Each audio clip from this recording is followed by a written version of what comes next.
Kaugnay ng pagdiriwang ng National Voters Day kahapon, February 12, muli namang pinasimulan ng Commission on Elections Albay ang pagtanggap ng mga voters registration application sa isang mall sa Legazpi City, Albay.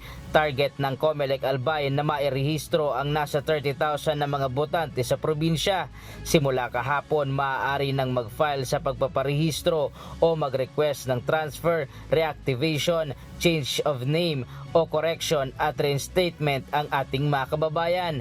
Bukas na rin ang Register Anywhere program sa SM City Legazpi upang mapagsilbihan ang ating mga kababayan na taga-ibang lalawigan o rehiyon sa bansa na nag-iibig magparehistro. Iyo po ang hetota, nadai ka ng ason, sa inka man magduman, pwede ka magparehistro, dahil nung ason nata.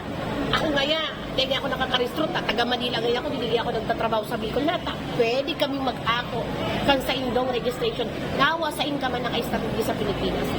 Dagdag pa ng COMELEC, mas magiging madali ngayong taon at ilalapit nila ang mga serbisyo ng komisyon sa ating mga kababayan. Maliban sa opisina ng COMELEC, ay maglalagay din ito ng registration area sa mga piling paaralan, barangay at mga tanggapan ng pamahalaan. Ryan Salatandol, humahataw sa balita ngayon.